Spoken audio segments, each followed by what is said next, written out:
आकांक्षा पेशे से fashion designer थी। जब उसे मुंबई जाने का मौका मिला एक बुटीक के लिए काम करने, तो दिल्ली छोड़कर मुंबई शिफ्ट होने का डिसीजन लेने में उसे ज्यादा वक्त नहीं लगा। अंधेरी में 2 BHK का फ्लैट भी उसे बहुत ही आराम से मिल गया। फ्लैट उसने सेमी फर्निश्ड ही लिया था, क्योंकि अपना भी काफी सामान था उसका, जो पैकर्स ने उसके पहुंचने के 4 घंटे बाद ही पहुंचा दिया था। दिन भर सामान को अनपैक करने में ही चला गया, लेकिन उसके बावजूद भी काम कंप्लीट नहीं हुआ। बाकी का सामान उसने चेक कर लिया और फिर दूसरे कमरे में सोने चली गई। दिन भर की थकी होने के कारण आकांक्षा की आंख लगी ही थी कि उसने एक आवाज सुनी, जो उस कमरे से आ रही थी जहां अनपैक्ड सामान रखा था। आकांक्षा जब दबे पांव उस कमरे में पहुंची तो आवाज अभी भी आ रही थी। उसने कमरे की लाइट जैसे ही जलाई, उस आवाज का आना बंद हो गया था।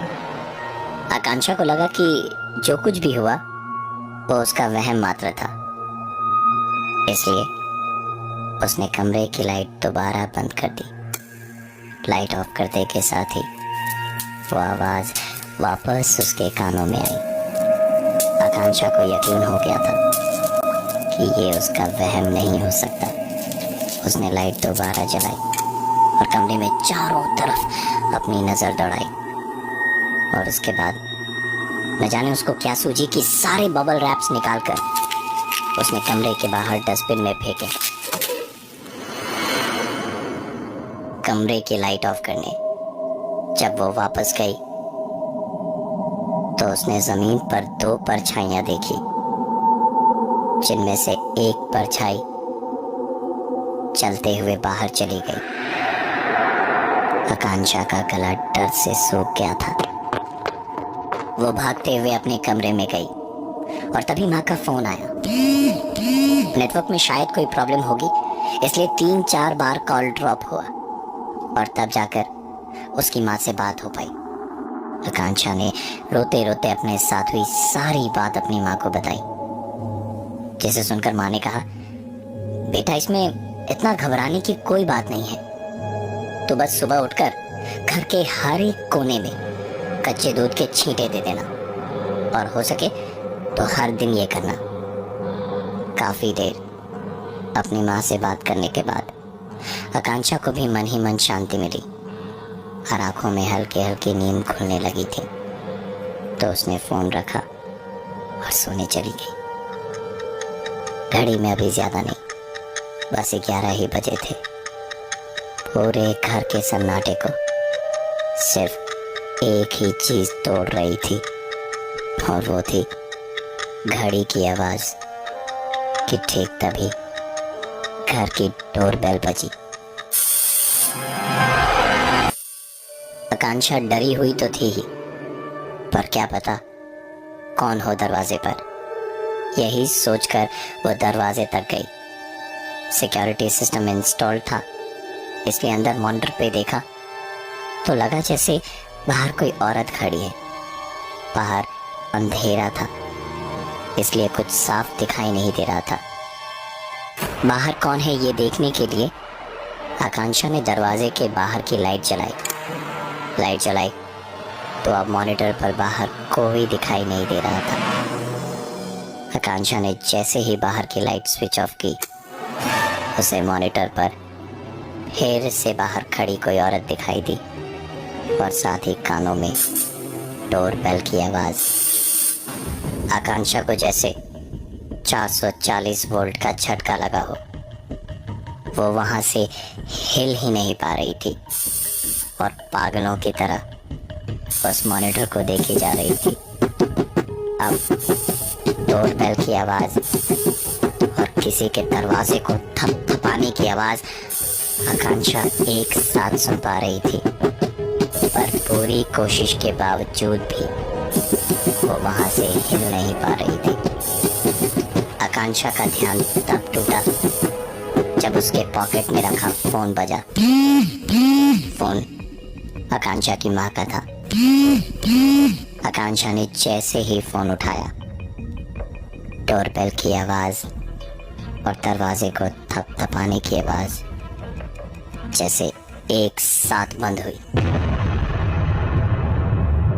आकांक्षा ने अपनी माँ को सारी बात बताई तो उन्होंने बस इतना ही कहा कि अपने कमरे में जाओ और अब आज की रात कमरे से बाहर मत निकलना। आकांक्षा तुरंत कमरे में गई और उसने माँ से कहा कि पर आपने इस टाइम पे फोन क्यों किया? तो माँ ने कहा, न जाने क्यों मेरा मन नहीं मान रहा था, मुझे लगा जैसे तू किसी मुसीबत में है, इसलिए तुझे फोन कर लिया। सारी रात आकांक्षा की आंखों से नींद गायब थी। अगले दिन सुबह उठकर उसने पहले घर में कच्चे दूध के छींटे डाले और उसके बाद बेफिक्र होकर उसने सारा सामान अनपैक किया और दोपहर तक चीजें सेटल करके टीवी देखते हुए सिलाई मशीन पर सिलाई का काम कंप्लीट करने के लिए बैठी थी।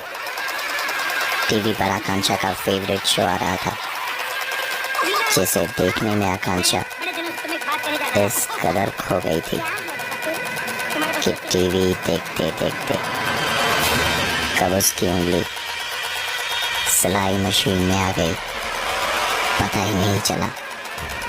बस आई तो एक आवाज। आकांक्षा दौड़ती हुई वॉश बेसिन तक गई और नल खोलकर वॉश बेसिन में अपनी चोट लगी उंगली धो ही रही थी कि किसी ने वॉश बेसिन में उसकी उंगली को अंदर की तरफ खींचा। आकांक्षा ने पूरी कोशिश की पर वो अपनी उंगली छुड़ा नहीं पा रही थी। उल्टे कोई उसके शरीर पर पीछे से कुछ यूं दबाव बना रहा था कि वो वॉश बेसिन की ओर झुकती जा रही थी। आकांक्षा जोर जोर से चीख रही थी और पूरी कोशिश कर रही थी खुद को उस पकड़ से अलग करने की, पर उसकी सारी कोशिशें बेकार हुई। जब तक कि उसके पॉकेट में पड़ा फोन न बजा। फोन बजते के साथ ही अब तक हो रही चीज आकांक्षा के साथ बंद हो गई थी और वो भागते हुए कमरे में गई। फोन उसकी माँ का था। उसने अपनी माँ को सारी बात बताई तो माँ ने कहा, मैं 1-2 दिन में वहां पहुंचती हूँ।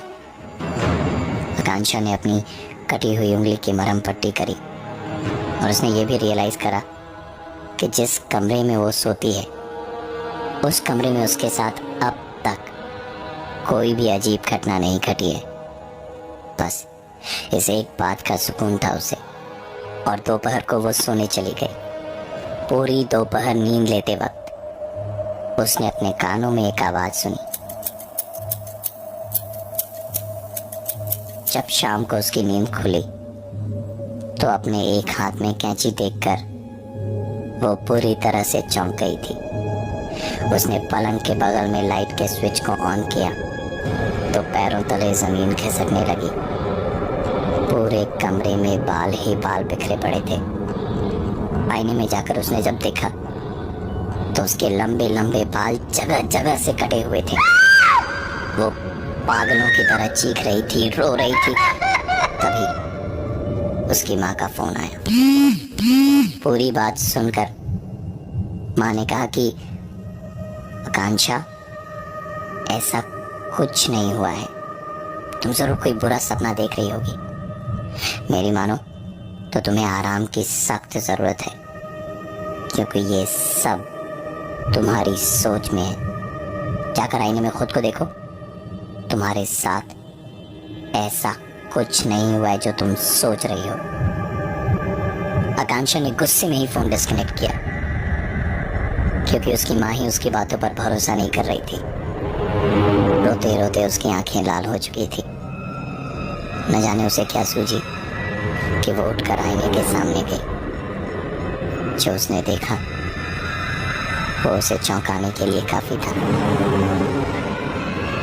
आकांक्षा के बाल ठीक पहले के जैसे लंबे लंबे और घने थे। पलट के कमरे के फर्श और बिस्तर को देखा तो वहां कटे हुए बालों का कोई हिस्सा नहीं था। वो अपने सदमे से उबर भी नहीं पाई थी कि पॉकेट में रखा उसका फोन दोबारा बजा। इस बार फोन आकांक्षा के डैड का था, जो उसकी आवाज सुनते के साथ ही समझ गए थे कि कुछ तो है जो सही नहीं है।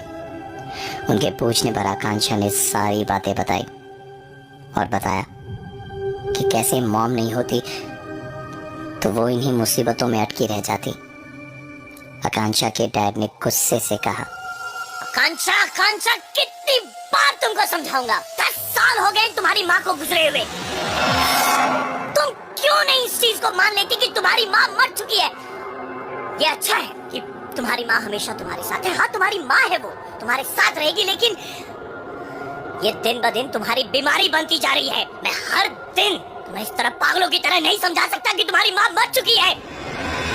आकांक्षा ने रोते रोते फोन डिस्कनेक्ट किया और उसके बाद अपनी रिसीव्ड कॉल्स लिस्ट चेक करी तो उसमें माँ का कोई नंबर ही नहीं था। अपनी उलझनों में आकांक्षा उलझी जा रही थी। जो कुछ भी यहाँ हुआ या हो रहा था, ये समझने की कोशिश करने लगी, पर समझ उसे कुछ नहीं आया। रात को उसने खाना भी नहीं खाया और भूखे पेट ही सो गई। पूरे कमरे में एक अजीब सी आवाज हो रही थी, जो आकांक्षा अपने कानों में साफ साफ सुन पा रही थी। इस आवाज के साथ और एक आवाज आकांक्षा ने दूसरे कमरे से आती हुई सुनी। हिम्मत तो नहीं हुई, पर फिर भी वो दूसरे कमरे में गई। आवाज अब भी आ रही थी। आकांक्षा ने कमरे की लाइट जलाई तो आवाज तो बंद हुई, पर नजर जब जमीन पर गई तो वहां 2 परछाइयां थी। ये देखकर आकांक्षा दौड़ती हुई अपने कमरे में भागी और अपने कमरे का दरवाजा बंद किया ही था कि उसका फोन बज उठा। नेटवर्क में शायद कोई प्रॉब्लम होगी, इसलिए 3-4 बार कॉल ड्रॉप हुआ और तब जाकर माँ से बात हो पाई। आकांक्षा ने रोते रोते अपने साथ हुई सारी बात अपने माँ को बताई, जिसे सुनकर माँ ने कहा,